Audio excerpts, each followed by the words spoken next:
Let's say hello to everybody. Eddie Spaghetti back from a long trip. He did his thing. For the 698th time, he saw Pearl Jam. And then he gets the news on the flight back that another one of his favorite bands, Soundgarden, is now in the Rock and Roll Hall of Fame. That's muted for me by the fact that if you see who's in the Rock and Roll Hall of Fame, like half the people in the Rock and Roll Hall of Fame don't properly, and as far as I know, ever play rock and roll. So I don't know exactly what goes on in that place. But either way, muzzle tov to him on his journeys and his first round pick, Abdul Carter, and ditto that to the guy who was excited going into this draft, and I expect even more so now. Celtics look like they're going to get past the game Orlando Magic, and his Patriots are going to roll come autumn 25. It's Kevin Hench. What's the poop, fella? How is you? Oh my God. Well, it's a very rare experience. Usually, if the Celtics lose a playoff game, I'm just in a dark cloud. So when they lost game 3 to the Magic, and again, we're going to get to the officiating. They didn't get screwed like the Pistons got screwed, but they got fucked pretty hard by the same crew, by the way. David Guthrie, who did not have the courtesy to say, I fucked that game up, game 3 against the Magic, like he did the Knicks-Pistons game. But these guys are terrible. I mean, it's just shocking how bad the refs are. By the way, imagine if you had a dog and it went to the bathroom on the carpet and you hit it in the nose with a newspaper. I like that Hench that talks about people getting effed hard. The next sentence turns it over like, went to the bathroom, made potty. That's all. That's all, right. All the further I'm willing to go here. Your dog pisses on the carpet, you hit it with the newspaper in the nose. Then it pisses on the carpet again, and you give it a plate of bacon. Then it chews your shoe, and you give it a milk bone. Then it barks at a car, and you put a shock collar on it. This is what NBA players are dealing with these fucking refs. Like, what? Hey, boss, what are the fucking rules, man? It is so out of control. The uncalled Wendell Carter just doing the Will Campbell 2 hands to the clavicle, throwing Porzingis to the ground, no call. He just trampled Peyton Pritchard for another offensive putback, no call. Then Banchero, by the way, this is not even homerism. The foul on Banchero that gave Tatum 3 shots at a critical juncture of the end of the game.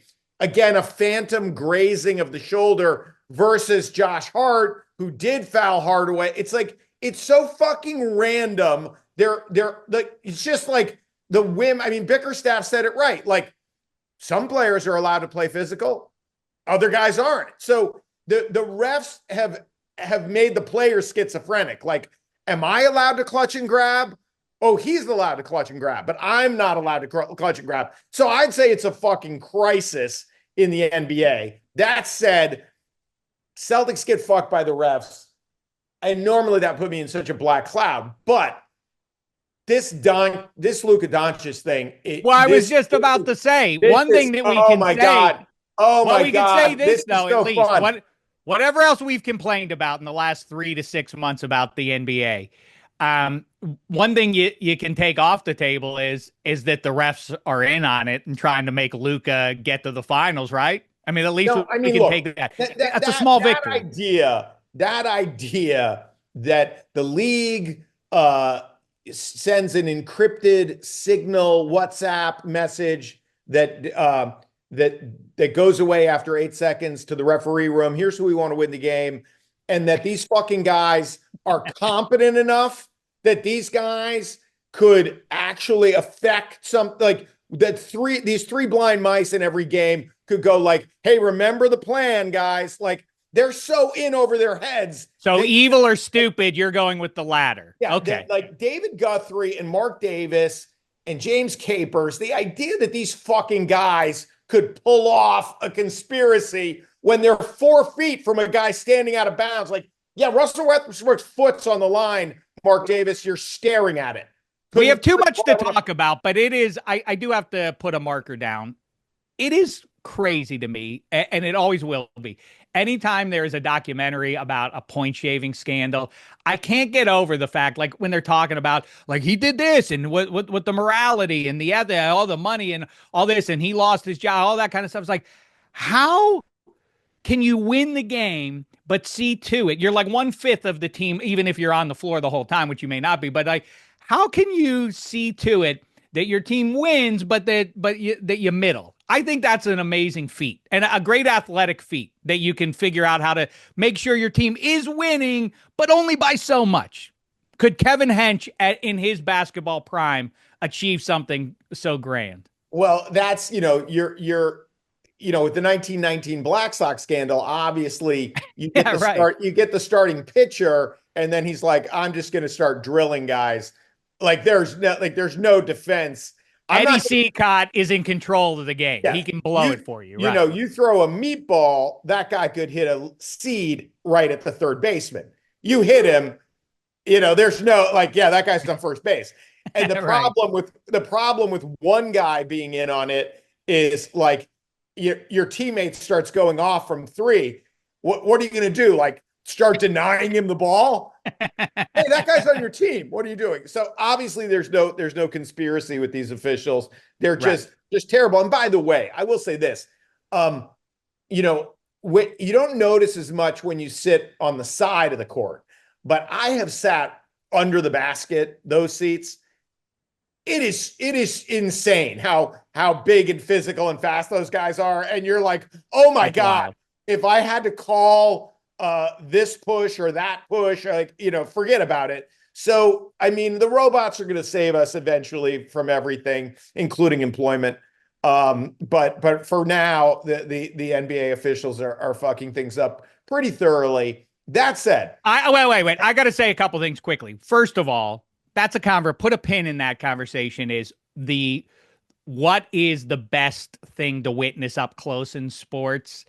And I think you're on to something with the NBA. People love that up against the glass in the NHL, but it's diminishing returns. It's cool for 15 minutes, and then you're like, I can't see the other side of the ice. Basketball up close, and you're exactly right. Behind the basket is one thing, is just the size of those cats banging on each other in tight spaces. But if you're closer to midcourt, the speed is like how the ankle breakers, like I really almost break my ankle sitting in the seat. It's like, oh my God, he moves so quick. How did he not fall down? The defender not fall down. But okay, we'll do that later because you started yeah. conspiracy talk, and I'm glad So for Eddie Spaghetti that he was blissfully, I assume, unplugged outside of our Friday night group chat and maybe a little bit of puck here and there. He was off rocking and rolling with Eddie Vedder and brother James and company all weekend long. Good for you. Do you feel now that you hear the way Hench is coming in hot on a Monday that you made the right decision? And is this something that maybe you should consider for the rest of your life, just unplugging and avoiding all the heartache and such that sports causes? Well, let me put my hat on first because I mean, Oh, it was a very good oh, he's back weekend. in now, I'm Hench. back. I'm all in on the Giants again. This is the He's vision a grown that man wearing one of them cartoon hats. this is the vision that Joe Shane and Brian Daboll were given to, the fans, but obviously what they pitched to the front office, they finally kind of getting rid of the previous regimes, bad decisions, bad roster creation. They have more cap space now, which is why they went for the more premium players in this draft, which is an underrated thing about drafting rookies, getting guys like, Cam Scatterbo the fourth round, who was one of the best running backs. Darius Alexander, the third round. I mean, the guy's value, I think, is closer to a first or second rounder. Obviously, Abdul Carter, and then Jackson Dart, which to me is a true wild card. There are some. I watched a fair amount of Ole Miss. I thought there were some question marks with him, but like the weekend started off with the Shedeur Sanders thing, and I know I was texting you guys, and I said on the show before that I was okay based on me just the eye test and just what I did see about him. That like if Dayball was in on him, they wanted to take him third overall, like so be it. They need a face of the franchise. They need someone to move forward. But everything coming out since then was just this like everything got worse and worse. No matter what, like him coming into the meetings with his headphones on, the music playing. He brought his friends in, didn't know how to articulate the offensive packages that Dayball was asking, which was a story. That's right. So And by the way, as far as that goes, and we'll get into it deeper here.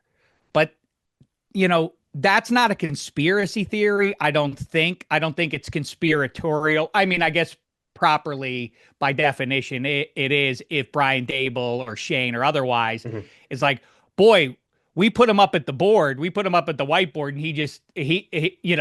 and we asked him to do some homework on this sub package, and he just didn't do it. And then when we called him on it, he didn't like that we called him on it. Like, it's not implied. I mean, of course, there are only 32 of these people out there that are GMs. Of course, they're like, man, we had a rough one with that cat the other day. Like, of course, that spreads around. That's not some grand conspiracy to hold down a kid. It's spreading the word on, like, this is the info that we've gotten on that, and of course, they bounce off each other anyway. Yes. So the weekend starts off with this, like, people are saying, like, the Giants, like, oh, they're causing this. He's sliding. It's like, if there's one team that is able to pass on Shedeur, it was the Giants. The Giants met with him like a week, before the draft, and then they did their research with him. And if Brian Daboll doesn't, he clearly did not like what he saw for Shedeur. He liked what he saw from Jackson Dart. Apparently, word in the street is so did Sean McVay. That's kind of why they leapfrogged them. So the weekend started off very dicey, very strange. That we're getting, the team, the Giants are getting criticized online by everyone about this, and Mel Kiper obviously going nuts. And then it ends after seeing pick after pick. I didn't hear about that. Mel Kiper went crazy. Apparently he was crying on national television. But the way it started off, we were like, man, oh man, you can't even be happy about Abdul Carter. You can't even you feel guilty taking Jackson Dart, a quarterback who played in the SEC, where we don't remember that, like, if Deion didn't get the job at Colorado, guess where Shedeur was playing? He's playing football at FAU down the block from me in Boca. So I would have been a season ticket holder and watching him play there. So it went from this weird start to this almost, like, I dare say, the best stretch, the best weekend the Giants have had. Settle down. Don't get crazy. You don't know yet. Last Super Bowl victory over Tom Brady, because think about how bad that stretch is. Or what's the best? They won one playoff game on the road. That's the best news. But listen. But it's the truth. They have the worst record in the NFL over the last decade plus. Like, they've been awful. The boat picture and all that. Like, they got blown out by the Packers, and they had one playoff win with Daniel Jones, and that they're led to not the worst nothing. team in the NFL the last decade. But I take your point, and I will say, first of all, about the Jackson Dart evaluation. Sometimes maybe it is as simple as all this. It's not like there was, it's crazy in 2025 that you flip on ESPN, their draft coverage as they're leading into in the half hour run up to the first pick. They have Nick Saban and Desmond Howard and others sitting around. Desmond Howard is deferring to his 15-year-old kid. Like, and it's hysterical. It's hysterical that the 15-year-old has some thoughts on who you should take. Like, I'm not a hardo about, like, the need for taking this overly seriously, but also, I don't know, maybe you're wagering on it. Maybe you are overly passionate as we are, and most football fans are. Like, I don't need to hear from Desmond Howard's kid on what's happening in the run up to it, like in the last few minutes. And I definitely don't need some old man sitting there telling war stories about his SEC recruiting and everything else as a reason to draft somebody. And Nick Saban talking about who won titles and, like, what he wanted. Like, I mean, the connection with it's more simple to me than what Hench said. Jackson Dart, every time you flip him on in an SEC game, in the SEC, he's moving that team. He is, he's got some juice. He can move. Yeah, he can run. He's not Michael Vick, but he can move. And I get the football knock is, like, he was in some big spots and he didn't come through there. That I get. Like, so I don't mean to say Nick Saban is wrong for identifying that guy won some titles. There is something to that. But when it boils down to, like, the Will Howard thing, hey, he won the national championship. Like, I mean, all right, he's a college kid on a loaded roster. I can't take away from that too much. Anyway, Kevin Hench. So Spaghetti is excited. The Pearl Jam show was good, Spaghetti? Pearl Jam shows went to 2. Top 5? No. No, they're not top 5. But I was in the GA with my brother and my dad made it. It was awesome. Great. Them, and then me and my brother. Were you at was that Friday night? Were you at the show Friday night? Thursday, Saturday at the Hard Rock. Oh, okay. So you were available to watch Devin Williams Friday night. see his ERA rise to 11.25 as he blew another save for the Yankees. Can I tell a quick story about that? I think I jinxed it personally. Michael Fabiano, the Fantasy Hall of Famer, asked me to do a fantasy baseball league. I was like, you know what, Fabs, we're friends. I'm like, I haven't done a fantasy baseball league in forever. He messed up the scoring of the ESPN league settings where they wanted daily versus like weekly roster changes. I drafted Max Fried, who's been fantastic. And I'm like, all right, well, the next go around in this draft, we had a redraft, which I've never done. We were a league with Fantasy Hall of Famers, had to redraft. I redrafted. I go, all right, I won Freed last draft. I already have Tarek Skubal. Let me just go with Devin Williams, the Airbender, that shore up the bullpen. And I feel like I personally just jinxed this entire season, but. Aaron Boone now put, Weaver in the closer role, so hopefully that is no longer a thing, and he'll figure it out down the road, I think. Hench and I agreed that it is Spaghetti is responsible for the Yankees. I feel it. In 2025. So the Celtics lose. Normally I'd be in a dark place. Airbender cheers me up with just another meltdown as he loses the closer role for the Yankees. Luka loses. I'm just delightful. And then the headline is the Patriots do, they have a vanilla draft of great players from huge programs. I don't have to watch Sean McVay apologize for laughing at Bill Belichick's draft pick. Hey, man, I'm sorry that I laughed out loud on camera for the guy you took 100 slots before anybody else had him on their board. I don't have to go like, where does Tennessee Chattanooga have a football program? Like there, no Cole Strange picks, like Will Campbell, day one, LSU, left tackle, perfect, great. We need a left tackle. Then, in the second did Sean McVay introduce Bill Belichick to his girlfriend? That's apparently a point of controversy as well. Did you see the interview, Hench? Oh my God. That's your guy. Oh my God. It is That's your guy. He's the architect. He gave you your greatest moments as a sports fan. The guy, weirdo. You're not allowed to talk about that. The 24-year-old girl, like, nope, we're not talking about that. What kind of weirdness is going on here? He's solidly on the spectrum. That's why. Okay, what is the what don't I? I'm sorry to hijack, but for real. What is going on there? Because I'm too dumb. I'm too naive. What are the reasons that a 24-year-old woman and an 83-year-old man would be like, agree, like, can't tell anybody where it is? Like, I know there's some real salacious ways. Like, were they just computer dating? Is it like innocuous like that? Did Belichick swipe left or right, whichever way you're supposed to swipe on someone you like? I mean, like, what is the murkiness, the inserted murkiness? Like, whatever we do not let anybody know how we came to be. What do you think, Hench? Well, it's obviously embarrassing, but what is it? Not as embarrassing as taking Cole Strange with a first round draft pick. I mean, I don't know, pattern now. Love is love. It's sort of more. I think mortifying for her, obviously. If a geriatric old man, given the pharmacological advances of the age, can still be having fun, good for him. The sort of naked gold digging of what there's nothing interesting about Bill Belichick. Like there's nothing you can't say, oh my God, he's just a great cuddler. Like what? Like anyway, it's like so off of his knowledge of 1938 quarterbacks. What was the guy's name? Arnie Hamer or whatever the guy. Oh my God, what? He knows. Yeah, maybe she loves the old time football. Tell me U.S. military wars. I mean, like what do they? Where's the overlap on the Venn diagram? Honey, tell me another Lou Groza story. One more.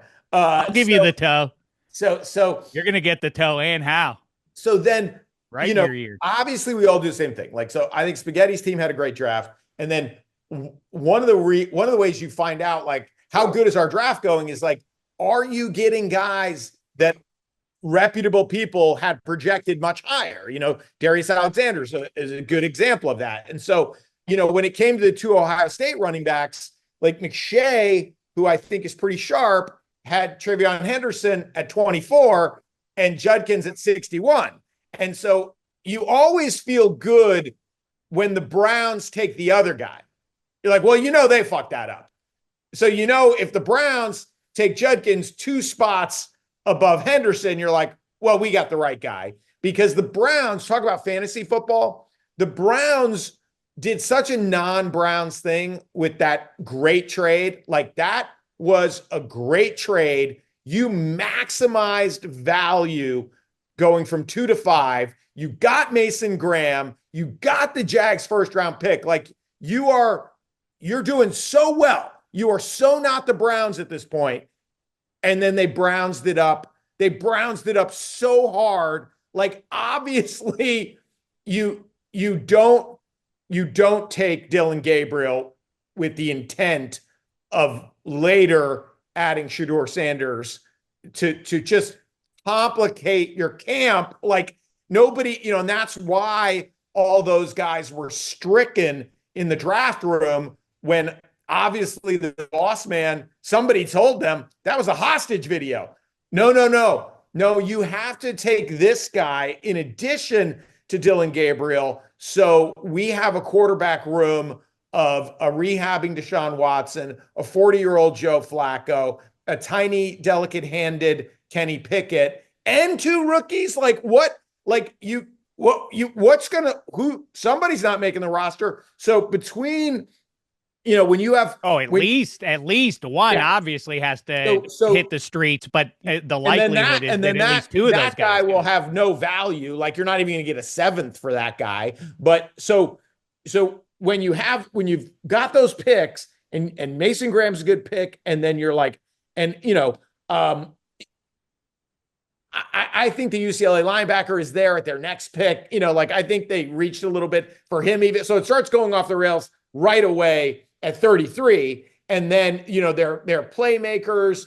And then they go, and then you end up with your last 5 picks, you take 2 running backs and 2 quarterbacks and a tight end, which is arguably the only position where you have an above average player to begin with. Like, and it's like, it seemed like like the Browns forgot they were the Browns for a moment, made a great trade, and then just reminded everybody why they're what people aren't talking about very much? One of the beneficiaries of what the Browns did, even if there are a lot of people who like it, a lot of people who didn't like it, but who it obscures is the Bungles. And it really does feel like the Bungles returned to their DNA and kind of messed up the draft a little bit. Their number 1 pick, they must fix the defense, obviously. And Shamar Stewart doesn't do anything year after. It's very much like Myles Garrett, come to think of it, down the stretch of just turning into a ghost. But that his entire college career is that. Like, the last 2 seasons, 0 sacks in the last 7 games of either of those 2 seasons. It might even be the last 3 seasons. So they screwed it up. But I will say this about as we dive into the Shedeur thing. First of all, they overdid it, but in the Goldilocks world, if you understand, if we all accept that you are nowhere without the quarterback, everybody bought in, and I think it was easier to sell to the football universe if you were a scout or if you're, draft guru, if you're a GM talking to the owner or otherwise this year, to refer back to the Kenny Pickett season. Like, remember that when it turned out that was not a bunch of smoke screens, that no one liked any of those guys, with the slight exception being Kenny Pickett, who we took late in the first round, the Steelers. Nobody actually believed in Malik Willis on down the line, Matt Corral and all those guys. We talked about last week, is this a smoke screen, or are they just trying to get other teams off of the QB that they're hoping falls a little bit to them? And so it turns out that, that this time, minus Cam Ward, that the league was kind of out on this collection of QBs, but also the scouts. I know I say it all the time, but I'm saying it again to you now. Like, we must not lose sight of it. And in the midst, in the eye of the storm, everybody lost sight of it once again. The recurring message that you cannot lose sight of is eye of the storm, can't lose sight of. Anyway, is that it's a 55-45 proposition. Nobody knows. Like, they're like, they took Jackson Dart in the first round. Oh, the Browns, the silly Browns. They took 2 QBs in one draft. How ridiculous. Don't they know they already traded for Kenny Pickett? And don't they know they already signed Joe Flacco? Like, yeah, it's the QB league. They know that they don't have an answer, so they're throwing as much crap against the wall to try and solve it. Imperfect, but if you don't figure that out, then you ain't doing nothing, no way. And on the other side of the Goldilocks, the Pittsburgh Steelers basically just said, like, yeah, we're not doing anything. Before they even took their first quarterback, the Browns had taken 2 off the board. Who's right? I mean, I don't, if all those guys are career backups, then okay, then the scouts were right this time. It doesn't mean that the scouts are always right and we must adhere to their counsel in advance of the draft. You have to get a quarterback in the quarterback league. The Giants did that. And I do think all the smarties who are like, blah, blah, blah, blah, blah, none of these quarterbacks were worth it. You know who knows about quarterbacks? Brian Dable. When there are a handful of guys that, in my book, really do have a deep understanding of who's going to make it.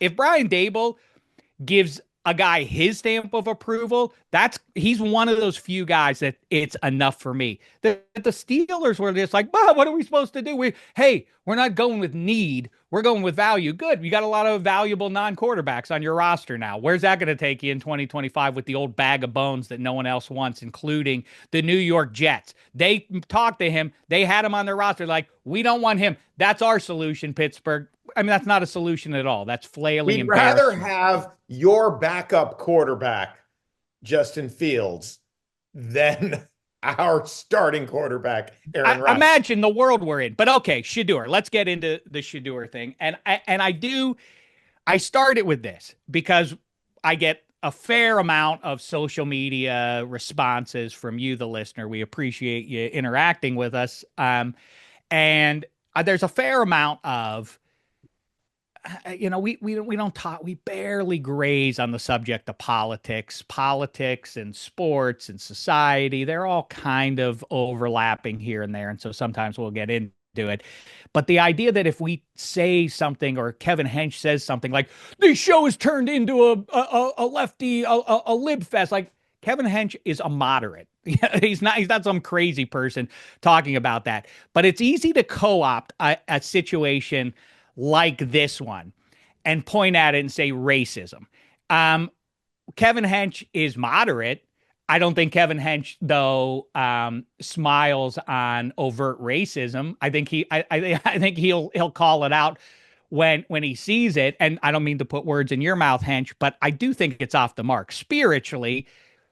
I mean, obviously, if you paid any attention during your lifespan, obviously there's inequity in our society. I don't think this is one of those situations, though. The president of the United States, when Shedeur Sanders was still not drafted, took to social media to advocate for the guy. That is not someone who is disadvantaged in the world.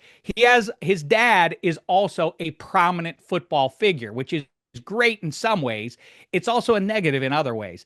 Go talk to the high school football coach.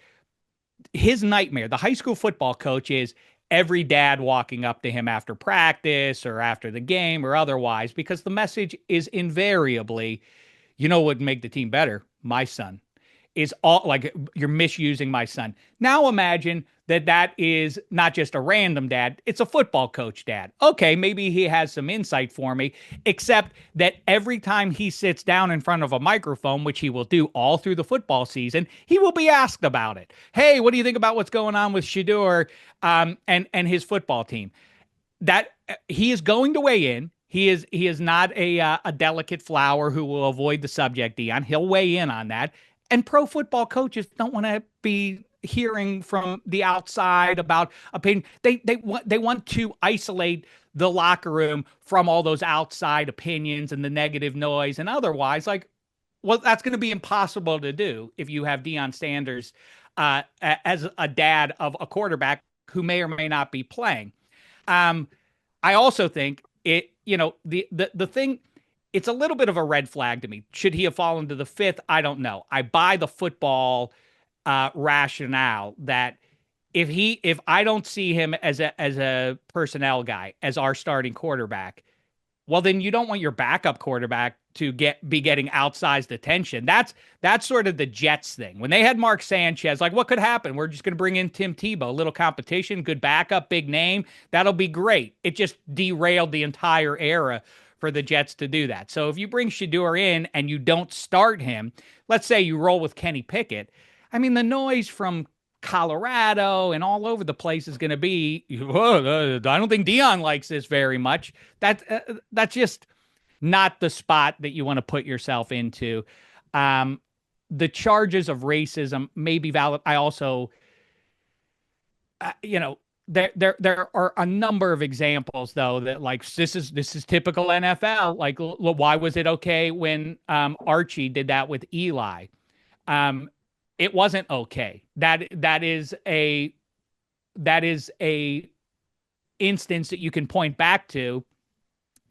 And by the way, the one people have forgotten about is, because it's way long ago and Hench and I are old enough to probably remember it, is Jack Elway did the same thing with his son, John Elway. He was the head coach of Stanford. I don't know. I wonder if Spaghetti, you're a young enough guy, you may not know this.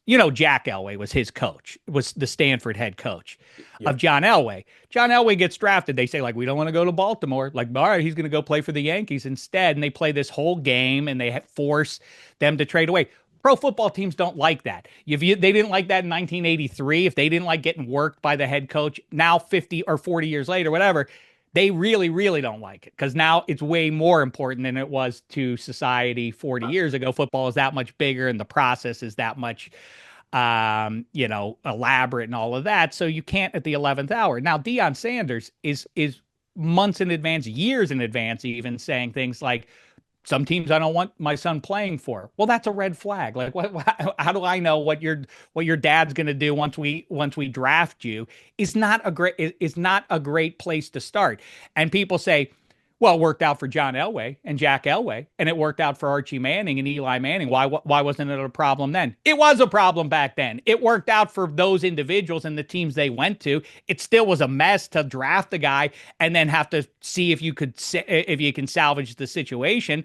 The Chargers did with Phil Rivers, but it doesn't mean that was a success. It wasn't the path that the Chargers wanted. It was the path that the player wanted. The idea that the NFL needs to bend over to accommodate a guy who, this side of Mel Kiper Jr., no one saw as the first overall pick. It's one thing if it's John Elway and it's Eli Manning, the clear cut, like, this guy is in control. He has all the cards. We got to do what he wants. This is Shedeur Sanders, who was, by many accounts, not even a first round pick.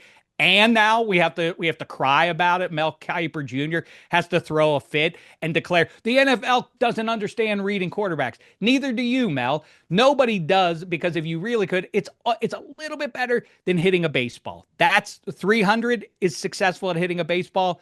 60% is successful at QB evaluations. It's imperfect. Nobody knows. And you got to flood the zone if you don't have the answer, because you're nowhere. And the Steelers did nothing. That's what I come back to. It's what did you do to address the only position that matters? The answer is nothing. And that's more embarrassing than what the Browns did. Hench, how say you? So speaking of 1983 and John Elway, Spaghetti, you're also too young to remember college basketball pre-shot clock. Like, Shek and I actually saw this. Imagine this product. No shot clock. Crazy. There's no shot clock. So UNC would get up 7 points with 10 minutes left in the game and go, that's it. That's a wrap. We're just going to hold the ball for 10 minutes. And then you'd be like, oh man, they're not even trying to score. Like, wow, they're just holding the ball interminably. They're just holding the ball for minutes and minutes at a time. But then just when you're like, gosh, I don't know what we even do, someone would cut backdoor for a layup. This is what it's like working with Shek. Like, he talks for 10 minutes and you just kind of space out. And then he asks a question and it's like a backdoor cut in the four corners. You're like, gotcha. Good God, I had no idea there was a question coming at the end of that. fucking 10 minutes of hitting. I'm starting with racism, and then we're over to Kuiper and quarterbacks. Anyway, obviously Call the me NFL. Ornette Coleman. I'm not John Coltrane because he was the best. I'm not the best. Like I may get it back to the baseline, but I may not. I may not. I may never find it again. No, I may just be out in space. usually what happens is it's 10 minutes into a no look pass of a different topic, just whatever you said last. Like, so I prepare my response. Okay, first of all, look, the NFL is as fucking racist as the NAACP. This is the dumbest, like, this is the fucking, it's an embarrassing criticism, okay? And obviously, most of the shitheads online, who, by the way, or wherever you are on the political spectrum, if you love Donald Trump and you're so happy we have him, you can thank these shitheads who call everything racism for the fact that this guy's president. Because when you say the team who has QB1 Russell Wilson and QB2 Jameis Winston is racist, like, you obviously don't fucking know anything about the No, but NFL. Deion, the charge is here, Hench, is that Deion has too much power, and that's what they resent. It's not that he is a random 22-year-old being presented to pro football. It's that Deion is Every a team big in the business. NFL, by the way, everyone's looking for Lamar Jackson. And if Lamar Jackson was a super popular blowhard, his dad was on TV all the time, people would be like, that's fine. We got Lamar Jackson. We'll deal with his dad. So I would break this down. It's like everyone wants simplicity and they want like an answer. Racism is always the dumbest answer. It's why when JD Vance goes, I drank Diet Mountain Dew, they'll probably say I'm a racist. That just should have been a cringy groaner. But it was like, yeah, because there are these fucking jackasses who call everything racism. It was like, yeah, that actually tracks. So congratulations, super woke virtue signalers who know nothing about football. You've done it again. Here we are talking about this. Can we just have our thing, which is football, and you guys don't fuck this up too with your, like, you retweet, like one guy ended his tweet with, even if that's not what's happening here, the legacy of racism in America will never go away. Okay, great. Well, great. 1,000 years from now, when a black quarterback falls in the draft, you can say racism. Yep, because nothing will ever be solved. So the pie chart is he holds the ball too long. That's a legitimate criticism on tape. The guy holds the ball too long.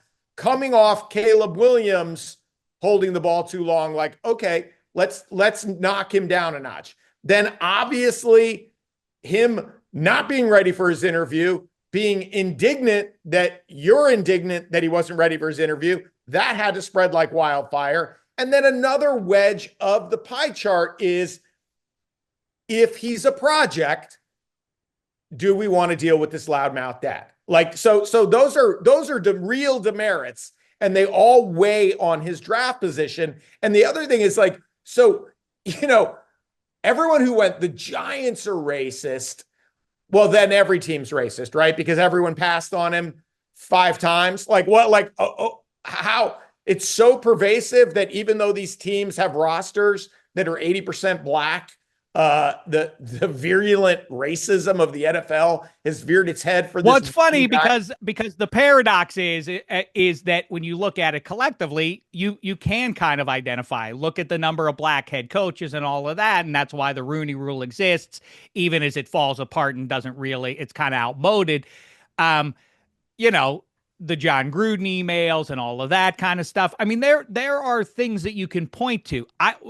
I don't, and in but fact, the NFL would draft fucking Elijah Muhammad if they thought they would help them win a Super Bowl. Like, I agree, except for it's not that long ago that Lamar Jackson. Now, in hindsight, it seems ridiculous. What's the explanation for Lamar Jackson's fall? Except that then when you marry it up with Josh Allen, now it's like head coaches. It to me really is a football thing, much more than anything else. Like, if you're evaluating Baker Mayfield, who was a pain in the ass at Oklahoma. Don't forget too. He won the Heisman, was a winner and everything, but he was a pain in the ass. Not like he didn't have any red flags. But so then why was he the first overall pick over everybody else? It's because he plays football in a way that head coaches or offensive coordinators like. I really think it's as two-dimensional or one-dimensional as that. That's why head coaches prefer Tom Brady, Drew Brees, Peyton Manning to Ben Roethlisberger, Brett Favre, or otherwise. It's because they are the so-called coach on the field. They know exactly what the head coach wants them to do. They agree with the head coach because they're part of building that game plan. And when they step to the line of scrimmage, they look and go like, I'm throwing the ball over there because of that. Head coaches vibe to that much more than like, hey, go do your thing, Lamar. Hey, Josh, go win us a game with some craziness out there. That is unsettling to head coaches. Fans like it, but head coaches want to have control. They are also egomaniacs, just like the players are. But I think the point that you kind of are getting at, Hench, is the charge of racism. What it does is it wins over a percentage of well-meaning marks. The thing of like, my heart bleeds for any inequity and otherwise in the world. Good. That's a nice, moral space to live in, although it must be exhausting in the 21st century. But still, to me, the big misdirect that you're kind of getting at over the last many years is grabbing onto that and misdirecting it as racism, when in fact, what I really do think it is about this small group, and it's shrinking every year. The people who have the microphones, it's sports media oligarchs. Everything is shrinking down. Everybody is being marginalized, save a few people. Stephen A. Smith, part of the gilded class is Deion Sanders. It is the Sanders family. And people say, what? Well, why was it okay for Archie and Eli to do that? It would be treated similarly if Eli weren't the understood number one best player in the league, in the draft. If he was sort of like, I don't know if he's exactly right, much like Shedeur, the reaction would be very similar to what it is right now. Like, why did Eli fall so far? Like, because nobody wants to deal with a pain in the ass. People don't want to have to deal with that. It just feels bigger because we put way bigger spotlight on what happens in football than we did 40 years ago. But I would say this about, let's talk. But it has to do with protecting your own, which is the oligarchy. Where there are a few of us, we have to. Well, everybody else is telling you fake crap. Everybody else is a phony. Everybody else is trying to impress the fan base. I'm telling you the truth. You should listen to me. I'm the straight shooter here. And it's a similar trait among that very small group of people. Look around and see who those people are and listen to their message. It is always, I am the only one to be trusted. Everybody else, don't listen to other people because they're lying to you because they're scared or they're owned by somebody else. Not me, though. I'm a straight shooter. That's the message. And they're bringing the gilded class Deion into that. In the Wizard of Oz of it all, Kuiper can't say, I know nothing and I've never known anything. Like that my entire career is based on this sort of guesswork collection of inside information, but dream analysis. I'm famous for it. Like there's no truth to it. Right. Exactly. So perception, there's truth. I think whereas other guys were reading the tea leaves and hearing, they were like, everybody else was kind of backing off Shedeur. Like we all felt it right in the lead up to the draft. Like as a Patriot fan, I knew Abdul Carter wasn't going to make it to number 4 because I knew Shedeur had fallen through this elevator shaft. And the question was, how far will it go? And then Kuiper has to pretend that there's some nefarious thing going on, or it's like, no, you're just a fraud whose whole business model is a fraud because you don't know anything. But I would say this too about quarterback play and Lamar Jackson. As we watch Jalen Hurts and Lamar Jackson and the game evolve, right? It's like more and more, if you don't have a guy who can pick up that first down when the defense is man-to-man and all their backs are to them and you're just going to jog to the first down, like the game is changing. I mean, that is why it's funny. The irony of that you land on that, and that didn't occur to me until just now as you say that. That's exactly right. That's the number one reason Shedeur and Quinn Ewers both fell. Like, why? They both were successful in big time programs, big spots, and all of that. Largely is like because neither one has any juice at the pro level. The ability to like do well when you're surrounded by talent on the college field is one thing. It evaporates at the pro level. Everybody is good and fast, and if you can't run past a guy at the quarterback, then you're kind of nowhere. If you don't have a live the Kiper evaluation, which was the funniest, and I tweeted it the other day, was like, and because he was not making a joke, he said, he's like, I don't get it. Besides not being 6'3", 230 and having a rocket arm and 4.5 speed, what is he lacking? I mean, like Mel, I don't know what goes into your first round evaluations, but generally speaking, those are key requirements for most guys, unless they are like Daredevil can't see, but that heightens his other sentence. Like Kyler Murray is Daredevil-y in that way. Like, okay, so he is slight and a tiny little guy, but he has a whip and he can run like a mother. Like, what does Shedeur have to offset any of that when your go-to is, as Mel Kiper or otherwise, like toughness? Again, tough against college kids is not going to work out as well for you when you get hit by the 270-pound guy who's running faster than you. It's just toughness. We should definitely use our first round pick on that. Spaghetti can attest. No one tougher than Daniel Jones getting sacked 50 times in a 40-0 loss. I was like, how do he keep getting up? Like, this guy is just taking shots on every play. Yeah, toughness doesn't really mean shit. Whereas Jalen Milroe, when he gets into space, you're like, well, what are you going to do? That guy's as fast as Chris Johnson in the open field. And that's why he went ahead of Shedeur. So, the point is, Shedeur will be given an opportunity, and maybe he wins that job at some point. But he's not going to be a top 10 quarterback, I don't think. I mean, I thought he 74% completion percentage, 134 TDs, 27 interceptions. That guy can probably play in the NFL. But is he going to take you to the promised land, which is all every pick you go, does this guy get us closer to the promised land? And that's why when you look at the Giants, Abdul Carter going to a line that has Brian Burns, Thibodeau, and Sexy Dexy, like the Cowboys are in so much trouble, which was another part of the reason I was so delighted by this draft, because they're already fading. Like the other teams, the defending champs are loaded.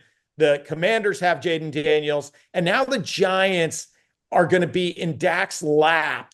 Like, and what are you going to do? How are you going to keep that defensive line honest with what run game, with what O-line? So the Cowboys are going to be 2-5 or worse, and that's when the CeeDee Lamb, Micah Parsons, hey, what the hell's going on around here? Here's what's going on around here. Your team's much worse than the other teams in your division. So I was kind of delighted by Spaghetti's team's picks. I think so too. And I love a vibe on a team. I don't react as well, or I don't respond as a fan to a chameleon team. I mean, that's what the Patriots always were. And it just was hard for me to latch onto, aside from the fact that they have a big black stain for eternity over them for their numerous instances of cheating the game. But you heard about those probably already.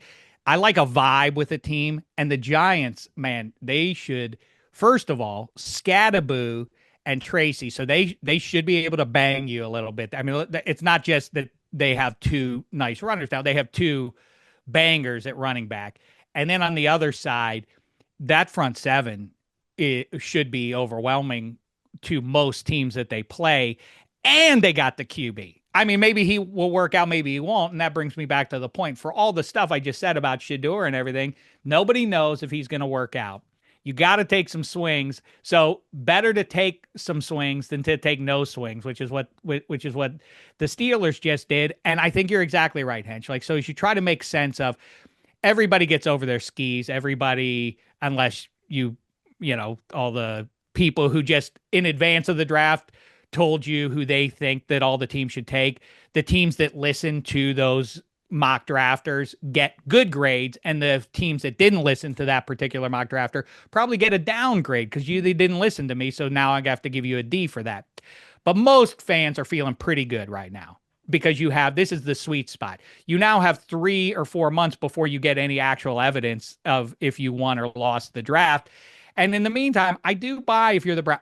That's the final question of the show here, is who you think is the week 1 and the week 17 or week 18 or whatever it is starter for the Browns. I'll give you my answer to that, but I think you're exactly right. Like, this is the part that people talk about endlessly. And I really do feel, Eddie Spaghetti, we started this conversation or we're in on it before just about anybody else was. Like, no one is paying attention to the difference between, because I remember doing this in 2010, is the difference. If your team has its guy at quarterback on his rookie deal, you're in way better shape than once he is making, at the time, 20 million, 25 million, now 60 million. You're way better off. Hench, what I could see happening is the Cowboys, if they can be honest with where they are, I said this 2.5, 3 months ago, maybe Dak Prescott. It never happens after the draft and before training camp. But what about that? What about the Steelers trading for Dak Prescott? I give up TJ Watt, as I've already said.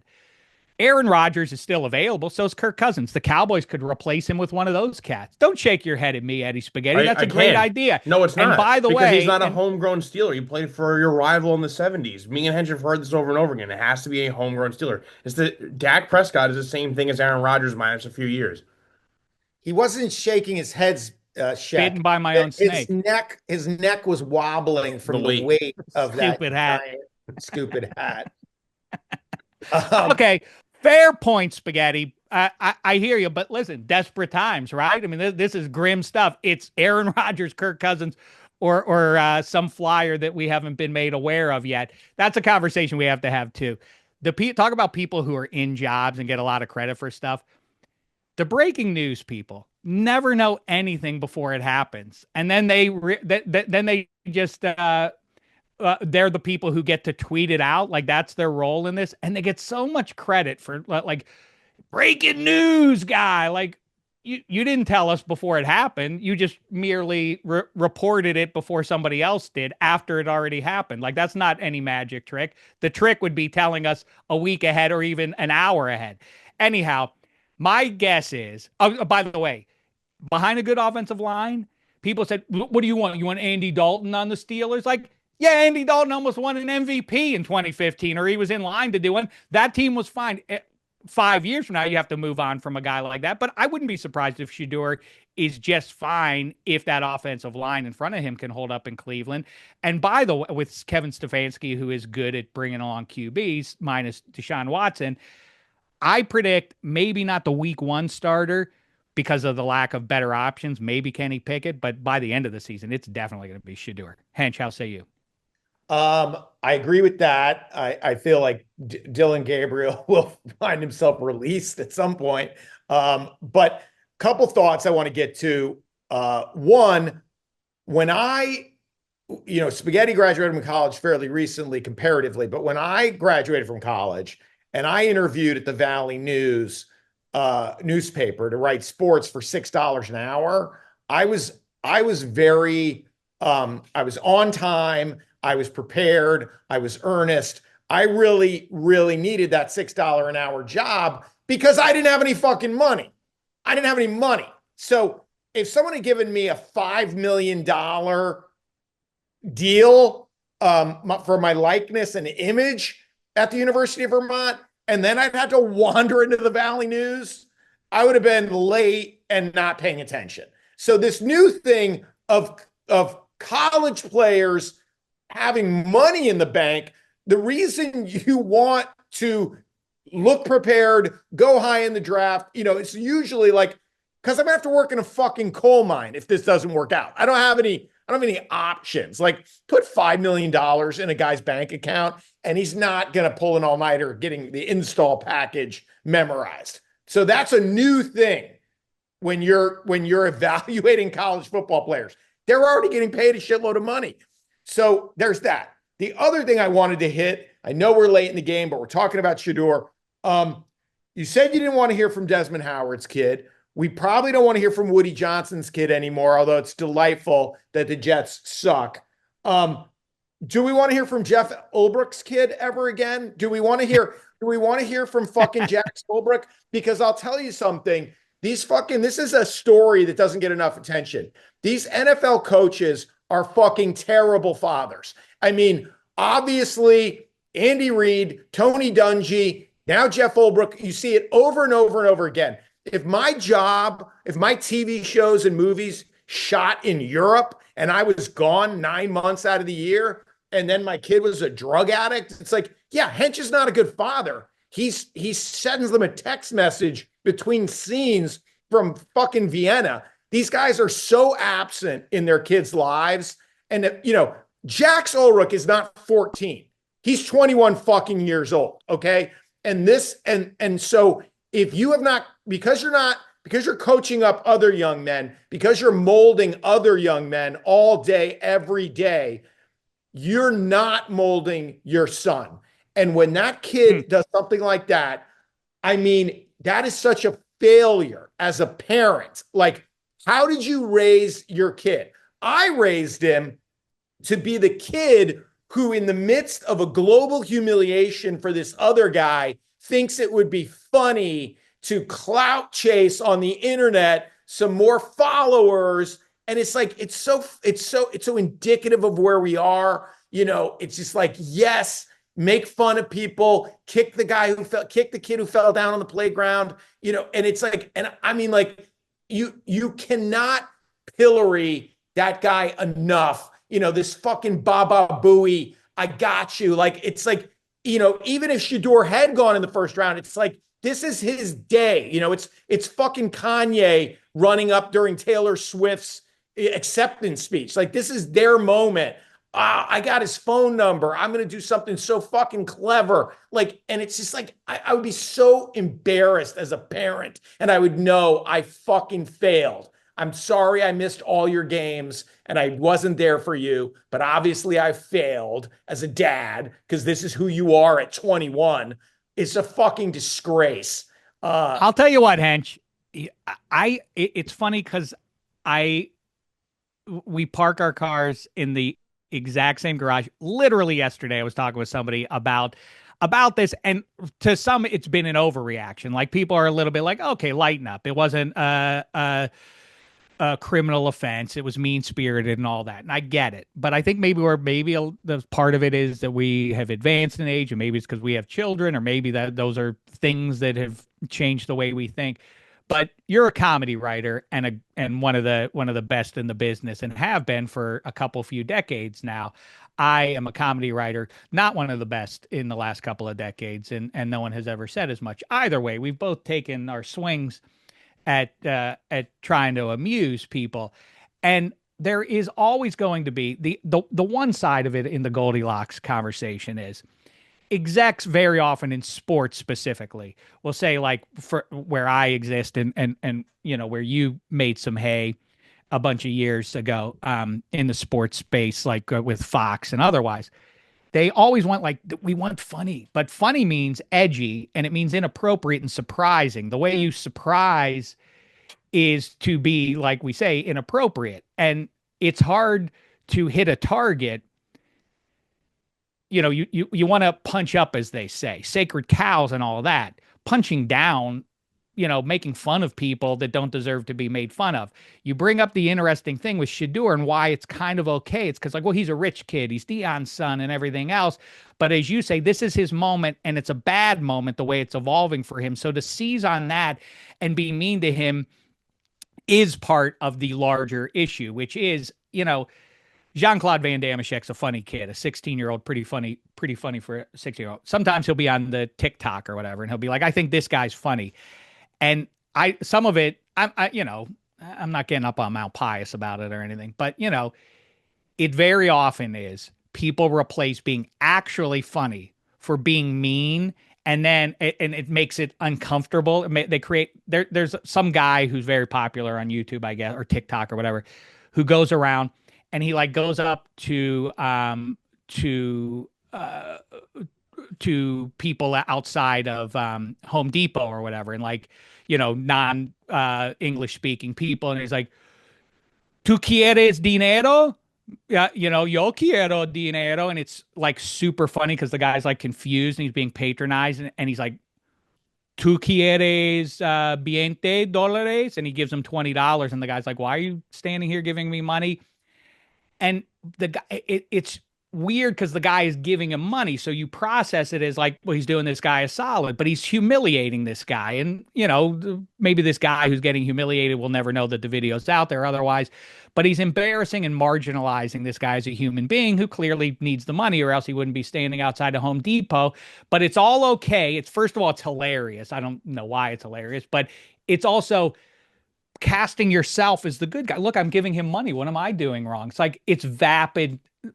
You're making yourself to some degree look good. I know that the money is good, but it's devoid of creativity and humor at minimum. I completely get the target. We've lost sight of what is properly funny and entertaining in favor of like just sort of rubbernecking at uncomfortable situations. We love, the greatest thing in the world now is watching Karens go Karen in public. Like that's replaced actual entertainment for us. We just all love to gather. And did you see the bumper to bumper crash that those human beings just had in the grocery store and Walmart? Like, that's what it's all down to. It's a bummer. I am 100% with you. It's the bottom line. Well, sad that it's becoming rarer and rarer, but like you should raise your kids when someone falls down on the playground, be the kid helping them up, not the kid laughing and pointing fingers. Like, it's just, and so like, yes, if you're an NBA official and you suck at your job, I'm going to call you out by name for sucking at your job. And that's fair game. If you're, Shedeur Sanders, the reason it was allegedly funny was everyone knew what was happening. Like, you don't make that call and then he does get drafted with the next pick. Like, it's funny because you know that it's not going to happen, and that he's plummeting, and that's why you did it. And so I just like the instinct to go, I'm going to go viral by hurting someone's feelings. Like, this is, and it's like, and again, not a guy who's done anything to you. It was so gross. I couldn't even believe it. I was like, what? I don't know who sent it to me, but I was so disappointed. But then you're like, oh, right. This goes into a class of conduct that is so fucking familiar now from the sons of these people who are absent fathers, who just don't, like, obviously you're telling your guys you work with about discipline, and then your kids are fucking drug addicts and knuckleheads, so it's like, and obviously the culture is, well, I got to be at the facility, 20 hours a day. So honey, I guess you're going to have to raise the kids. But it is grim when you see the results of the parenting of these football coaches. Well, happy thoughts as we check out here. To get you on the record, Spaghetti, your final vote, week 1, week 18, Cleveland Browns starting QB. Well, have we had definitive updates on Deshaun Watson's health? I feel like he's done. That ain't happening. The amount of Damian money. Lillard, but make him your guess.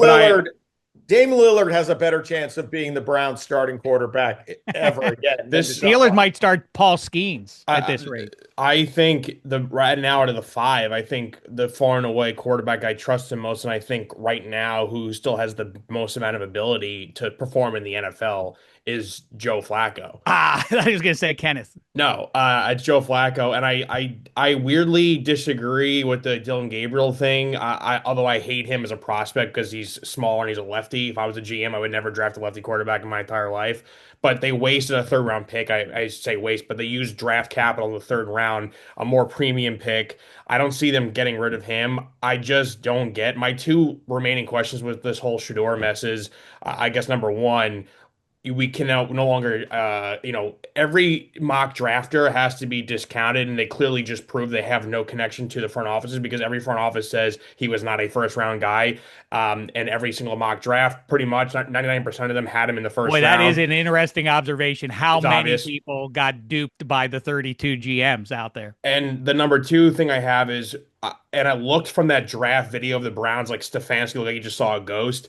But I just think this was a weird pick. They did not want to make an ownership move. What good does it do to have Shedeur as QB3 on your roster, creating a circus like we saw with like Tebow years ago? I don't understand what the like why bring him in. You pass on him so many times. You clearly thought Dylan Gabriel is a better player. Yeah, this to me is this is one of the weirdest QB rooms of all time where the 40-year-old guys end up being the best one. Oh, it's hysterical. It's hysterical stuff. All right. Listen, I think we've said it all and then some.